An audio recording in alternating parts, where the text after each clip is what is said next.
Olá! Vamos iniciar o estudo sobre o provimento.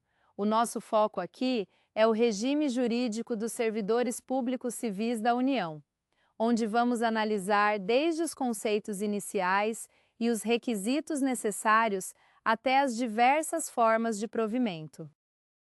É aquele conteúdo que não pode faltar na preparação para a área federal, né?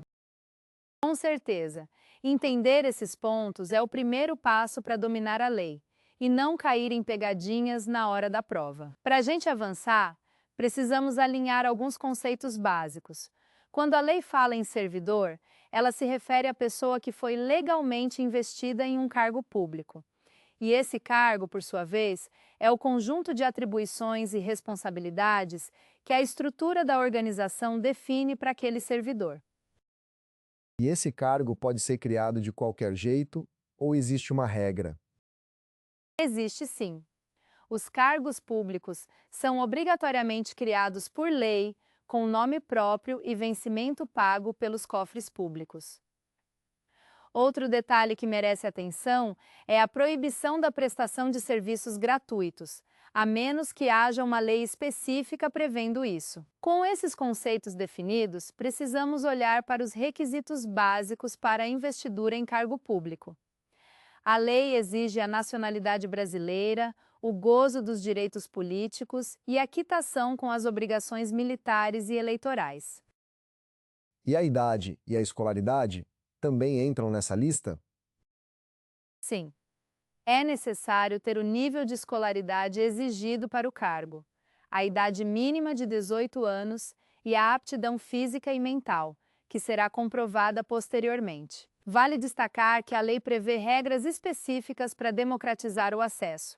No caso de pessoas com deficiência, é assegurado o direito de inscrição em concursos cujas atribuições sejam compatíveis com a deficiência, com a reserva de até 20% das vagas. E aquela regra sobre estrangeiros? Como ela funciona? Essa é uma exceção interessante. As universidades e instituições de pesquisa científica e tecnológica federais podem sim contratar professores, técnicos e cientistas estrangeiros, desde que sigam os procedimentos previstos na lei. Com os requisitos básicos definidos, chegamos ao ponto central: como se preenche um cargo público. A lei estabelece um rol taxativo de formas de provimento. Temos a nomeação e a promoção, além da readaptação, reversão, aproveitamento, reintegração e a recondução. Olhando assim, alguns termos parecem bem parecidos. É aquele tipo de lista que a banca gosta de trocar para confundir o candidato? Exatamente.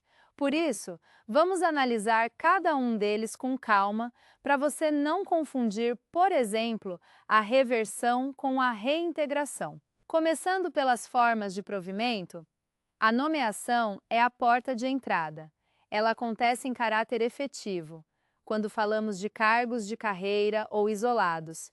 E nesse caso, a regra é clara: exige a prévia habilitação em concurso público de provas ou de provas e títulos. E quando a nomeação é em comissão? Como funciona? Essa é bem diferente. Os cargos em comissão são cargos de confiança, com livre nomeação e exoneração.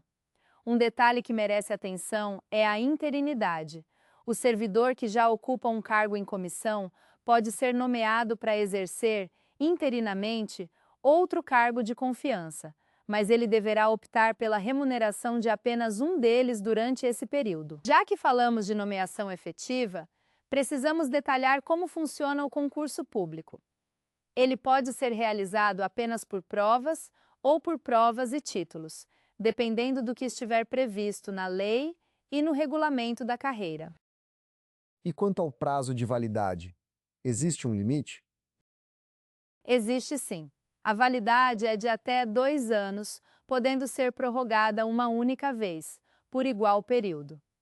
Mas o ponto que mais costuma cair em prova é a prioridade de convocação.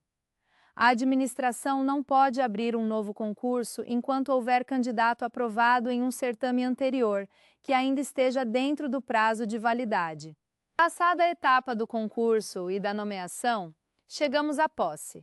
Esse é o momento da investidura, ou seja, é quando o candidato efetivamente se torna servidor ao assinar o respectivo termo. E existe um prazo limite para que essa assinatura aconteça? Sim, o prazo é de 30 dias contados da publicação do ato de provimento.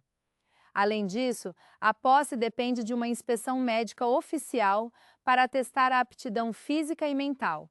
E o servidor deve apresentar a declaração de bens e de exercício de outros cargos. Um ponto decisivo para a prova. Se a posse não ocorrer dentro desse prazo, o ato de provimento é tornado sem efeito. Depois da posse, temos o exercício.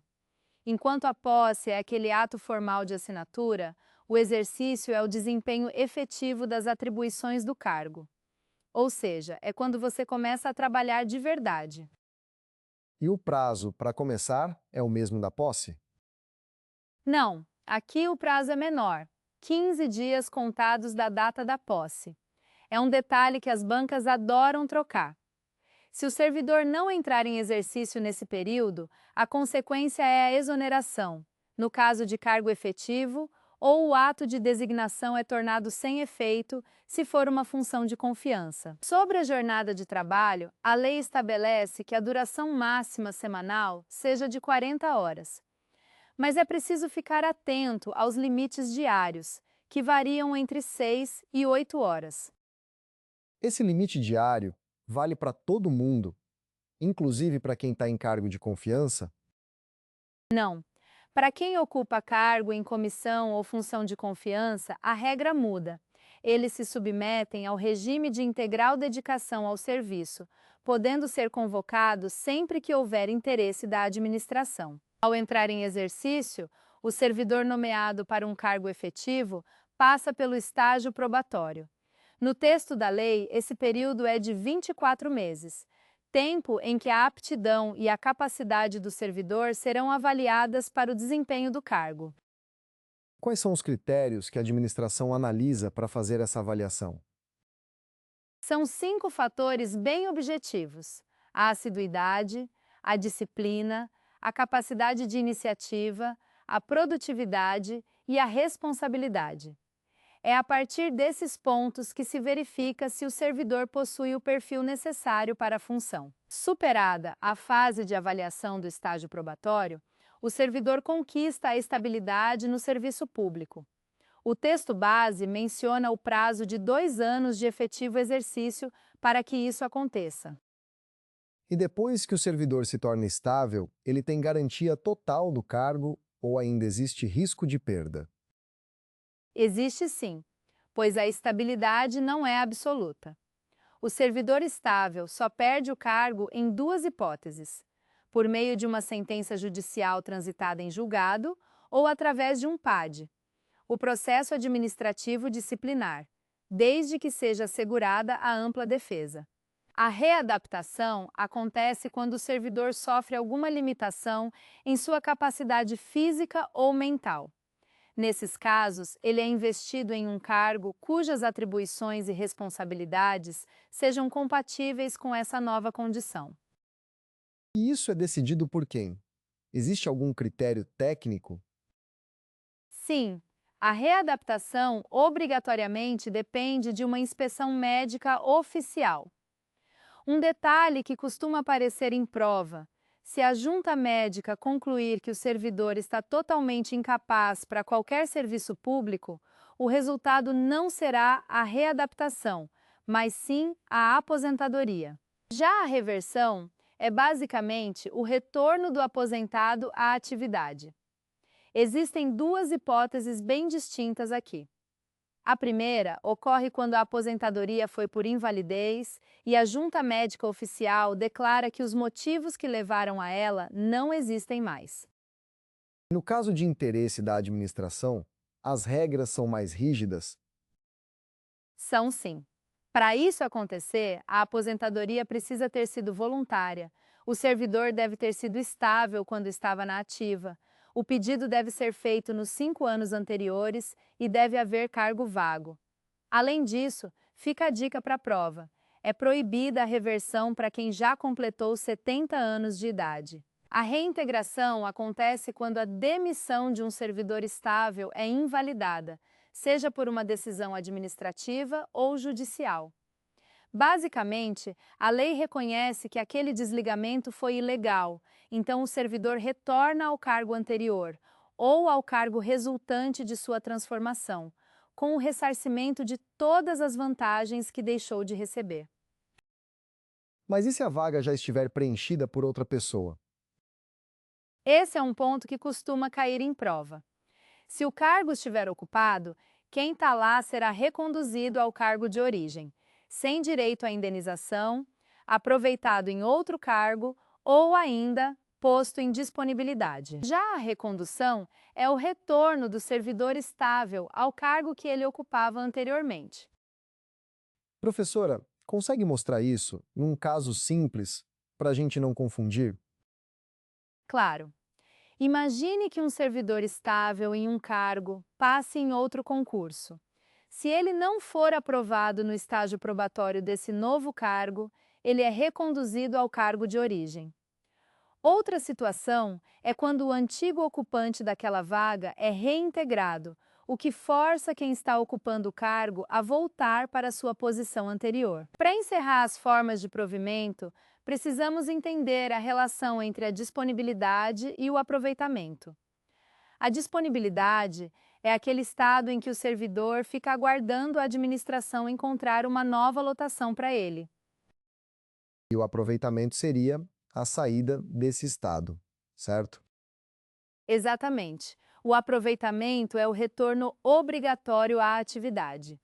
Mas atenção, esse retorno só acontece se houver um cargo com atribuições e vencimentos compatíveis com o que o servidor ocupava anteriormente. Um ponto decisivo para a prova é que, se o servidor for aproveitado e não entrar em exercício no prazo legal, a disponibilidade dele é cassada. Para finalizarmos, vale a pena olhar para todo esse caminho que percorremos. O provimento segue uma sequência lógica. Primeiro, compreendemos os conceitos e requisitos, passamos pela nomeação, posse e exercício, até chegarmos à estabilidade e às formas especiais de provimento. Fica bem mais fácil de memorizar quando a gente enxerga como um fluxo, né? Com certeza, dominar essa linha do tempo é o que garante a pontuação nas questões de legislação. Bons estudos e até a próxima!